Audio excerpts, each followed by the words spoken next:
네, 정부가 반도체와 배터리, 백신 이 3대 국가 전략 기술에 1조 원이 넘는 세제 지원을 골자로 하는 세법 개정안을 내놨습니다. 자, 근로장려금과 같은 저소득층 지원도 늘리면서 그런데 내년 세수는 1조 5천억 원이 줄어듭니다. 그래서 3년 만에 감세라는 평가도 나옵니다. 자, 이와 관련해서 2억 원 기획재정부 1차관과 함께 세법 개정안의 자세한 내용 알아보겠습니다.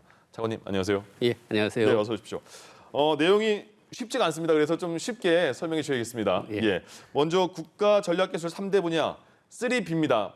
반도체, 배터리, 백신 이게 선정이 됐고 여기에 많은 지원을 한다고 들었거든요. 어떤 내용이죠?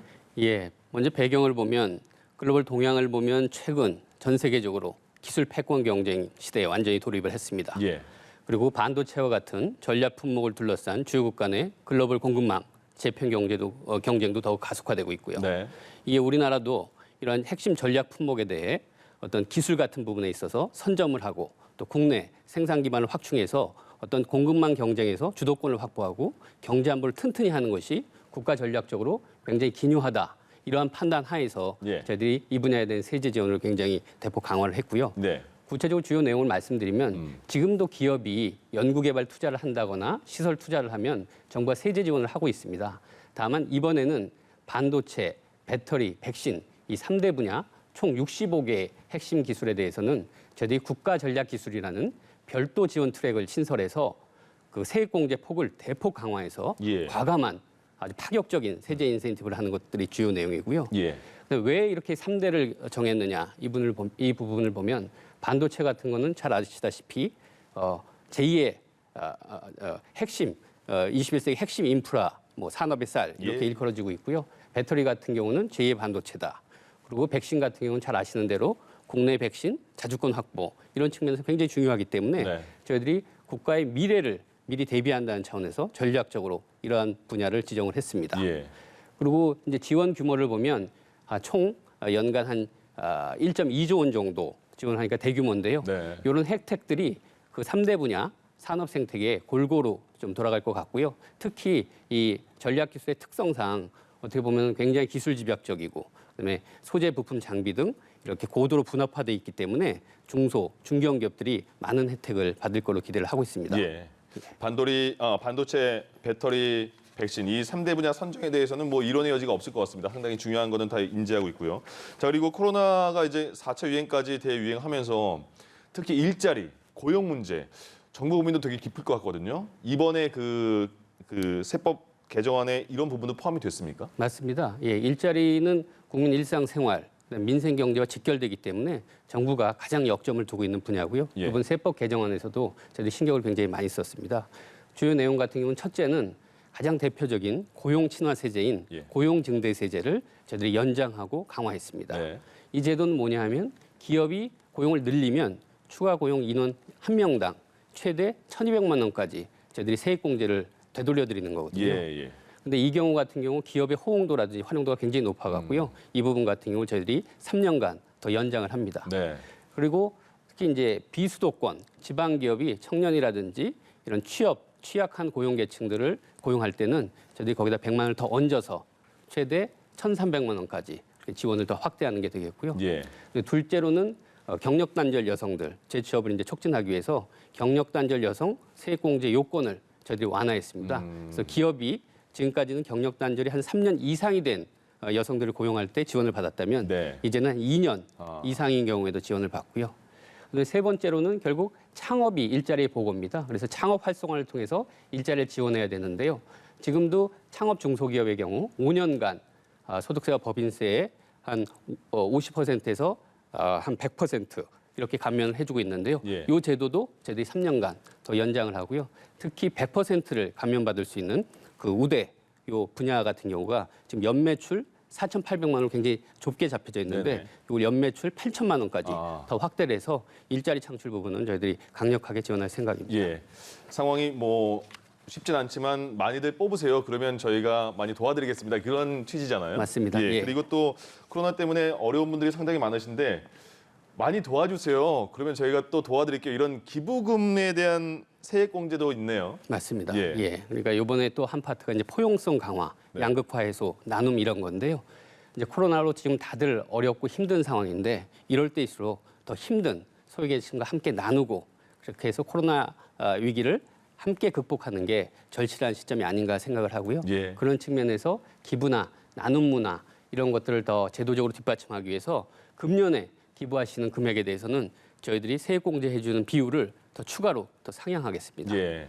그래서 지금도 개인이 이제 기부를 하시면 1,000만 원까지는 15%, 1,000만 원 초과분에 대해서는 30% 저희들이 세금을 되돌려드리고 있는데요. 네. 요거를 금년에 기부하시는 경우에는 1,000만 원까지는 20%, 그리고 1,000만 원 초과분에 대해서는 35%에서 5%포인트 추가로 더 되돌려드리는 게 되겠습니다. 예. 그럼 이제 100만 원을 기부하시면 네. 작년까지는 15만 원을 되돌려 받으셨다면 예. 금년에는 20만 원을 되돌려 드리는 게 되겠고요. 이렇게 금년에 기부를 하시면 어려운 상황에서 기부하시면 더 많이 되돌려 드리겠다. 예. 이런 게 되겠습니다. 그러니까 쉽게 말해서 이번에 세법 개정안이 여러 분야에 걸쳐서 좋은 일하고 좋은 그 성장을 위해서 노력하는 분에게는 세금을 좀 빼드릴게요 이런 거군요. 그렇습니다. 예, 예. 그런데 그 또 하나가 근로장려금의 소득 상한액을 높였다고 해요. 그러면 또 말씀하신 것처럼 더 많은 범위의 혜택이 돌아가겠네요. 맞습니다. 예. 예, 이것도 이제 포용성 강화의 예. 가장 대표적인 프로그램 중에 하나인데요.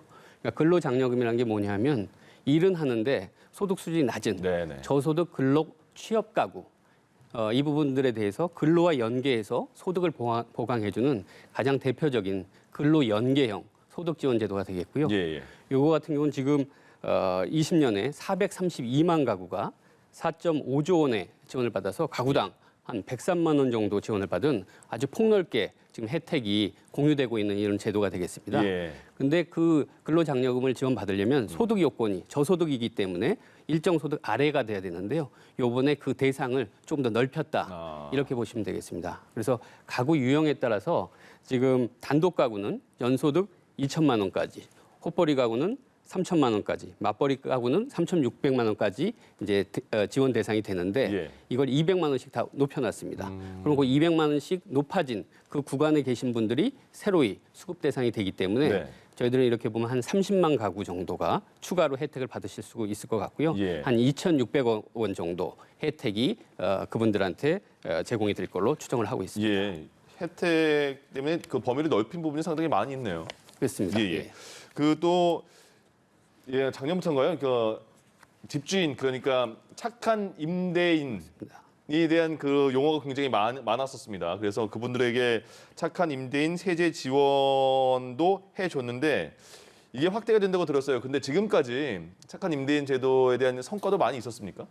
예, 이게 작년에 처음 시행이 돼서요. 예. 결국 이 실적이 이제 금년에 나오게 돼 있습니다. 네네. 작년에 소득을 금년에 신고하면서 이제 거기서 얼마나 이제 그 깎아주고 혜택을 받았는지가 나오는데요. 예, 예. 지금 집계 중이고 한 8월 중에 국세청에서 구체적인 내용이 이제 발표될 겁니다. 그러면 이번에는 그 착한 임대인 세제 지원을 확대하면 거기에 대한 효과는 어떻게 예측하고 있습니까? 예, 이번에 이제 저희들이 해드리려고 하는 거는 이 대상을 적용 대상을 확대하고 그다음에 적용 기간도 연장을 해드린 겁니다. 네. 아무래도 코로나로 소상공인들이 굉장히 어려워하시고 특히 임대료 문제가 가장 큰 비용 부담으로 이제 작용을 하기 때문에 맞아요. 예, 이 부분에 대한 지원을 강화하는 건데요. 예. 첫째로는 적용 대상을 지금은 착한 임대인 세제 지원이 영업 중인 그 소상공인으로 국한됐는데 폐업 중인 소상공인이 임차인일 경우에도 예. 그 지원을 확대하고요. 그다음에 지금까지는 코로나 때문에 코로나가 발생하기 이전인 2020년 1월 30일 이전 계약분에 대해서만 적용이 됐다면 네. 코로나가 장기화되기 때문에 그 이후 금년 6월까지 신규로 계약이 체결된 그 계약분에 대해서도 지원을 해드리고요. 예. 그리고 원래는 이제 금년 말까지만 하고 종료하기로 했었는데 이걸 6개월 내년 6월까지 더 연장하기로 했습니다. 예.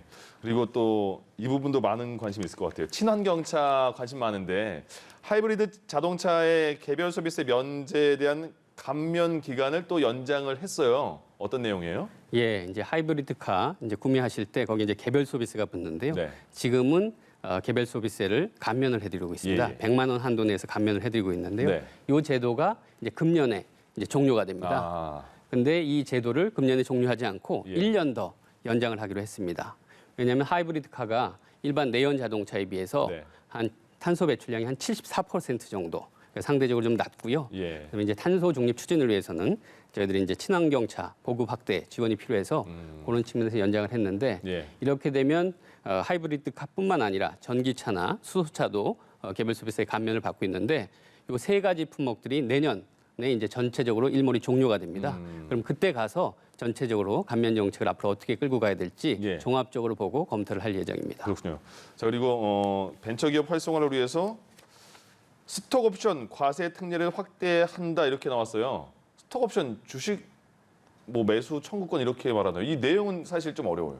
예. 제가 스톡옵션을 받아본 적이 없어가지고. 그러니까 이제 벤처 기업들이 이제 우수 인재를 좀 유치해야 되는데 당장 봉급을 많이 줄 수는 없고 예. 그렇지만 기업이 성장하면 그 종업원도 같이 그 혜택을 나누자. 네네. 그러면서 이제 인센티브, 미래에 대한 인센티브를 주면 그게 이제 스탁 옵션인 거거든요. 예, 근데 스탁 옵션에 대해서 좀 세금 부분에 있어서 혜택을 주고 지원을 해달라. 그래야 이제 벤처 기업들이 더 적극적으로 우수 인재를 유치하지 않냐. 그래서 저희들이 이제 그 부분에 대해서 세금 부분에서 지금까지도 특례 제도를 적용을 하고 있습니다. 네. 예를 들면 스탁 옵션도 행사를 하게 되면 행사 이익이 발생을 합니다. 예. 그럼 이익이 있는 곳에는 결국 이제 세금이 세금을 있죠. 낼 수밖에 없는데 3천만 원까지는 저희들이 근로소득에서 비과세 해드리고요. 그다음에 3천만 원 초과분에 대해서는 당장 내지 않고 5년 동안 분할해서 납부할 수 있도록 해드리고요. 네. 그다음에 실제로 지금 안 내고 실제로 그 주식을 매도할 때 최종적으로 매도할 때 양도소득세로 내게 하는 이런 식의 과세 특례를 저희들이 지원을 해드리고 있는데요. 예. 이 지원 제도도 3년 정도 더 연장을 해드리고요. 그다음에 지금까지 이 스탁 옵션을 받는 대상이 벤처기업의 자체 임직원에 국한됐습니다. 네네. 그렇지만 벤처기업 같은 경우는 자회사를 또 인수할 수 있는 그런 경우도 있기 때문에 예. 그 자회사의 임직원까지 그 대상 범위를 저희들이 확대해드렸습니다. 이것도 있습니다. 지금 확대 재정 정책을 펴고 있잖아요. 그래서 국채 발행이 늘었는데 개인 투자자들이 또 국채를 살 수 있는 그런 방법도 늘어나는 건가요? 어떻게 되는 거예요? 예, 정부는 일반 개인이 예. 국채를 또 직접 매입할 수 있도록 개인 투자용 국채 제도 네. 요 도입을 지금 추진하고 있습니다. 요 취지는 뭐냐면 이제 국채 시장의 수요 기반을 이제 다변화하거나 다양화하는 게 있고요. 시장의 측면이고 또 개인들 측면에서는 이제 국채라는 투자처를 통해서 네. 장기적이고 안정적인 이제 투자처가 제공이 되고 예. 그걸 통해서 자산 형성이나 재산을 축적할 수 있는 그런 기회를 드리고자 이 제도를 추진하고 있는데요. 이렇게 되려면 이제 개인 국채 제도가 좀 활성화가 돼야 되기 때문에 이 국채에서도 또 이자 소득이 발생되기 예. 때문에 그 활성화하려면 그 이자 소득에 있어서 조금 더 세제 인센티브를 주는 게 어떻겠느냐. 그래서 이 제도도 새로 만들고 거기에 세제 인센티브가 들어감으로써 이 제도의 취지가 보다 활성화가 될 수 있게 예. 그렇게 하는 거거든요. 그래서 이자 소득이 발생됐을 때 그 부분에 대해서 한 2억 원 한도 내에서 그 부분은 이자를 좀 낮은 세율로 9% 세율로 또 분리해서 이렇게 해주면 예. 암만 해도 이런 부분에 있어서 개인들의 국채 투자가 조금 더 활성화되지 않겠느냐. 뭐 그런 취지에서 저희들이 지금 지원을 해주려고 하고 있습니다. 차관님, 이렇게 많은 내용을 어떻게 이렇게 짧게 정리를 잘 해서 말씀해 주세요? 뭐 저희들이 항상 준비하고 네. 이런 걸 고민해 왔기 때문에 다음부터는 더 친절하고 더 상세하게 설명드릴 수 있도록 알겠습니다. 하겠습니다. 이건 나한테 맞는 부분이다라는 내용이 있을 거란 말이죠. 그 지금 보시는 분이 어디 가면 더 자세히 확인할 수가 있어요?